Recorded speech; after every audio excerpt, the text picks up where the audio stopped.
Hello and welcome to another episode of Gumzo Cyber Security Podcast. Now, it is said that if you know your enemies and you know yourself, you will not be imperiled in 100 battles. If you only know yourself and do not know your enemy, then you'll win one and lose one. If you neither know yourself nor your enemy, you will be imperiled in every single battle. So that was Sun Tzu in his book, The Art of War. Cybersecurity also can employ some of those principles in the art of war. Now, there has been several models that have been put forward over the years on how to analyze and track computer security intrusions. In this episode, we discuss such models or frameworks or methodologies. So sit back and enjoy. Let's get it. In cybersecurity, when you're doing your threat modeling, when you're doing your planning for attacking a system, then you're bound to follow certain procedures. Now, the industry has come up with about seven or so frameworks and procedures for doing penetration testing. So this is the offensive side of cybersecurity, but most penetration tests most penetration tests have been sanctioned by a customer, the client who owns a particular infrastructure. And then we have the black hat, the threat actors, the black hat guys who will attack without any permission. And essentially, they have ulterior motives to carrying out attacks. So, nonetheless, anyone who is doing, whether you are malicious or you're doing it for a test, trying to gauge how resilient your infrastructure is, then it will do you good to have a methodology. And even when we are at later stages, when we will be discussing about threat detection and response by the blue team, we will be referring to these steps or these frameworks. So, as I said, we have various steps, even some dedicated to some infrastructure like web applications that will have OWASP, a methodology or framework of attack. And then you would have others like ISSA framework, you would have PTES, you'd have the NIST methodology SP800, you would have OSSTM methodology. But today I want us to narrow down on two commonly used methodologies in cyber attack or testing due to their simplicity and predictability and stability. It does not mean that the other frameworks that have been uh, developed are not useful, but you have to look at complexity, the time that you have to carry out a particular task in offensive security, you have to reduce complexity.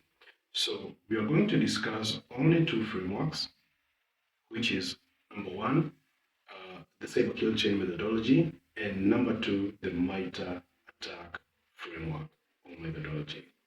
So without further ado, let us get into the cyber kill chain. Now, the cyber kill chain was advanced or introduced by a gentleman called Mike Clobet of Lockheed Martin back in 2009. Now, Martin was in the CERT division of Lockheed Martin. CERTs, these are individuals who work in the computer emergency and response teams. So, as the term suggests, CERT, mostly he was in the blue team. And I can imagine he was trying to imagine how attackers get into enterprise infrastructure and compromise it. And when we mention infrastructure, uh, target infrastructure, we mean it could be a network, it could be endpoints, it could be the cloud, admin, it could be even the people, right? So the cyber kill chain, it is essentially an adaptation of the standard military kill chain concept that has been adapted to the cyber realm. And it has 7 steps. So number one, you have recon, commonly, I mean, the full name is reconnaissance. This is where you go and try in cybersecurity. This is where you go and try to look what are the services that are running on this particular infrastructure. What are the ports that are open? What are the operating systems that are running? Are there any industrial systems in this infrastructure? Yeah, what kind of communication protocol are available, right? What kind of softwares are running their servers. And then you can now try having that intelligence, you can go and match it to or correlate it to vulnerabilities that you can try and expose. But let us not dwell so much into each individual step. Let me just mention them. And then when we are discussing issues relating to response and threat detection, we can go deeper into each step. So, number one, when you're talking of the cyber kill chain methodology, you have reconnaissance, then you have weaponization, then you have delivery, then you have exploitation, you have installation, and number six, you have C2 or control and command, and finally you have action on objectives. So essentially, that is what Mike Clopet of Lockheed Martin described.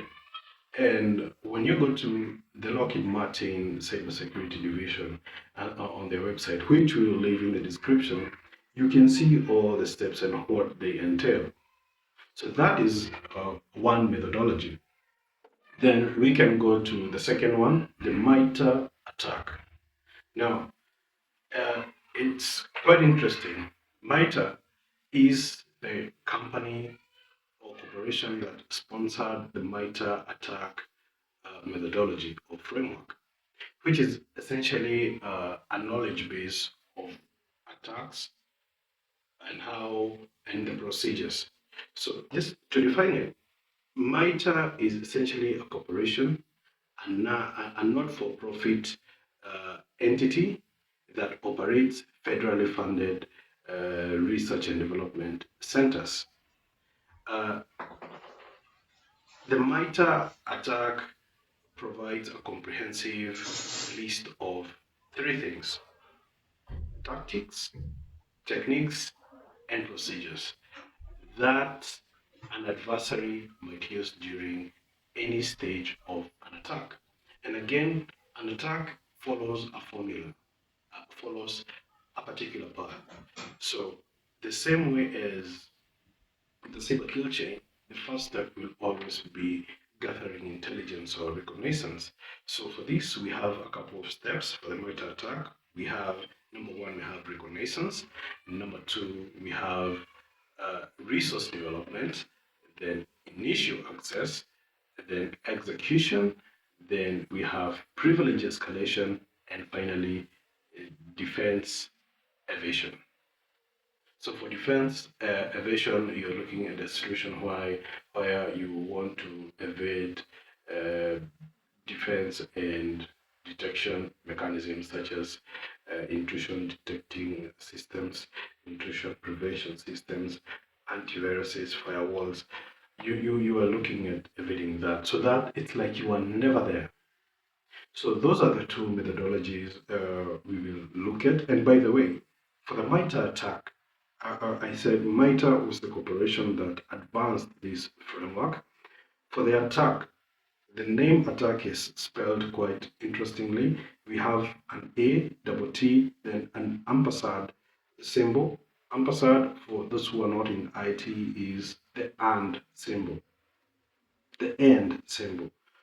And then after that, you have the CK. So we have A, double T, ampersand, CK. That stands for adversarial techniques, tactics, and common knowledge. So what is important to know is that the Mitre attack is a knowledge base, and as we will show you, is a knowledge base that harbors three elements. It has tactics, it has techniques, it has procedures. Every scientist who is conducting an experiment has to follow a procedure. And in cybersecurity, it's both an art and a science. So we'll be looking at those two frameworks when we are discussing other operations of the blue team in their office, or what is called Security Operations Center, or SOC. So ladies and gentlemen, we have begun our series, and we said we will be bouncing from the basics to the red team to blue team, and we will essentially have covered everything we can in cybersecurity, just to ensure everyone is on board and make it easy to understand these concepts of cybersecurity. So with that, till the next episode, my name's Francis Mwangi from Gumzo Systems. Thank you.